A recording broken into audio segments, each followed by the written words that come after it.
Špela Rotar obiskuje srednjo šolo za oblikovanje in fotografijo v Ljubljani in je ena izmed tistih gluhih dijakov v integraciji, ki je praktično čez noč ostala brez tolmača že prvi šolski dan. Prav tako njen brat, ki ga v letošnjem šolskem letu čaka matura. Ja. 2 dni pred prvim šolskim dnevom sem ugotovila oziroma sem dobila sporočilo, da bom jaz bila brez tolmača celo šolsko leto. Ampak to se ni zgodilo samo mene. Večino se je zgodilo od tega, so v integraciji, se pravi, da se ne šolajo v Zavodu za gluhe. Jaz, ko sem dobila to sporočilo, nisem vedela, zakaj se je to zgodilo, to je kršitev mojih pravic in to tudi vpliva na moje izobraževanje in mi ni všeč in želim, da se čim prej uredi ta situacija, da bom spet dobila nazaj tolmača. In to zelo vpliva na moje ocenjevanje, na moje občutke, na mojo spodbudo, na mojo motivacijo v šoli.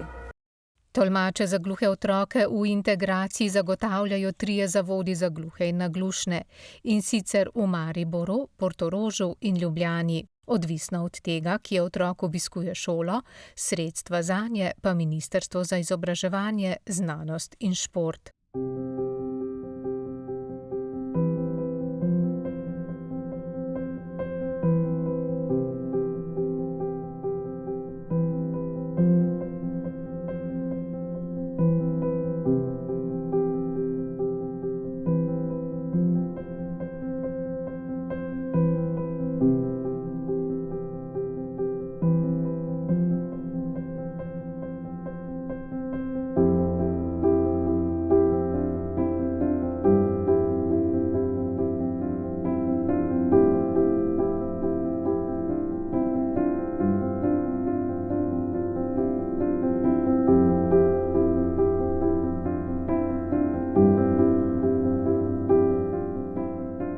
Zdaj v resnici je takole.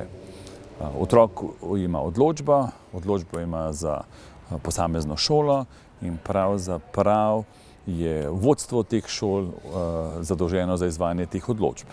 Je pa res, da smo v teh zadnjih letih tem šolam pomagali s tolmačenjem zaposlenimi, ki so bili zaposleni v Zavodu za gluhe in naglušne v Ljubljani. Pojavil pa se je v tem trenutku en problem. Ta problem je seveda s številom tistih, ki želijo biti tolmači in ki želijo to izvajati. In ker so 3 kolegice dale odpoved, smo pred nalogo, da preko razpisa najdemo nove tolmače, da bi lahko tudi v polnem obsegu vsem otrokom njihove potrebe zagotovili.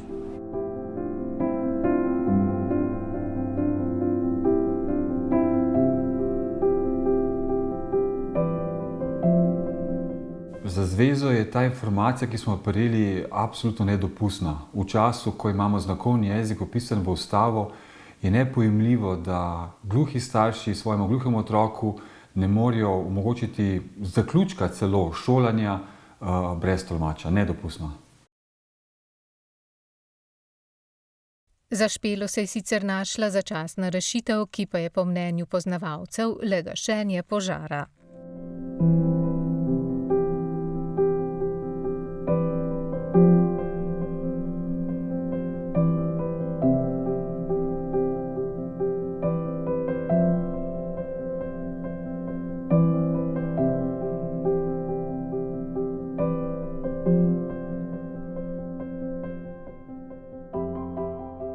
Sistem je pomanjkljiv.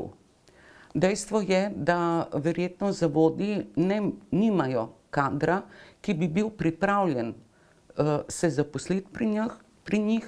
Sklepam, da je to eden izmed razlogov. Ne razumem pa, zakaj se ministrstvo ne poslužuje tolmačev, ki so na listi tolmačev in ki opravljajo svoje delo pač na podlagi nekih drugih predpisov, ali kot samostojni podjetniki, ali pa da imajo podjemno pogodbo. Ker namreč jaz ne morem se strinjati, veste, ko nekdo reče, da je pomanjkanje tolmačev. Ja, pomanjkanje tolmačev je tistih, ki naj bi bili zaposleni. To je pomanjkanje. Nastal problem je leta 2015, ko so zaposlili tolmače. In takrat je ministrstvo videlo enkratno priložnost, da lahko začne neposredno financirati samo preko šole tolmače. To tako ne gre. Ne vem, zakaj lahko tolmač prevaja na fakulteti, zakaj lahko prevaja na sodišču, ne more in ni usposobljen pa dijaku. Nekaj je hudo narobe z našim ministrstvom in zavodom, da ima porušene koncepte v glavi glede kompetenc, ki jih mora nekdo imeti, da je sposoben prevajati slovenski znakovni jezik. In kdo je po njegovem mnenju glavni krivec za nastalo situacijo in to v letu, ko je bil slovenski znakovni jezik vpisan v ustavo? V prvi vrsti Ministrstvo za šolstvo in izobraževanje, seveda v nadaljevanju pa absolutno Zavod za gluhe in naglušne, ki je pristal na to logiko. Treba je vedeti namreč, da izvorno, ko smo sploh ustanovili institut tolmača, je bil namenjen uporabnikom, predvsem iz vidika, kdaj ga bojo oni potrebovali in koga bojo oni potrebovali, da si ga tudi izberejo.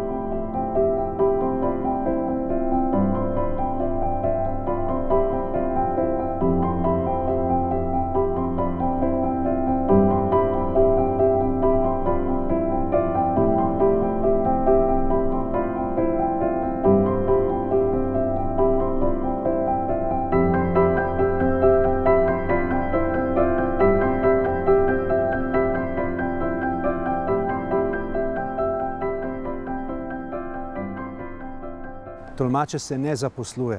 Tolmač mora biti neodvisen, ne more imeti delodajalca. Njegov delodajalec je lahko samo uporabnik.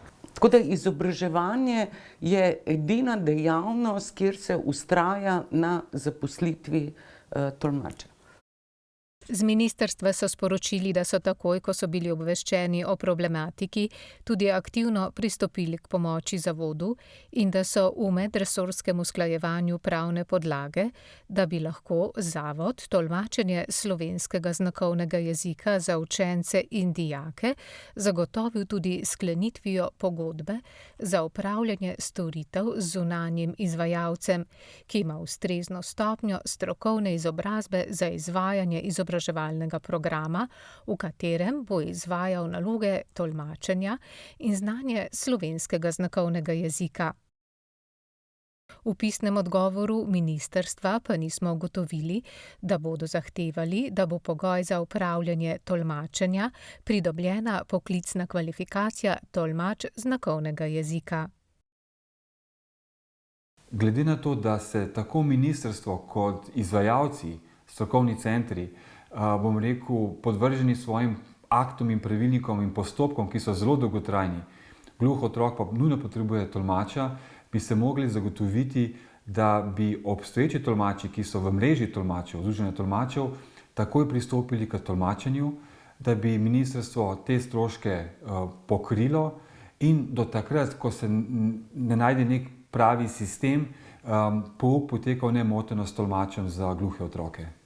To pomeni, da mora ministrstvo najti način, da ne mudoma, ne danes, ne jutri, ampak že včeraj pokliče na Zavod za združenje tolmačev in da pokličejo in dvignejo tolmače, da grejo reševati situacijo, ki jo ta hip zavod ni sposoben.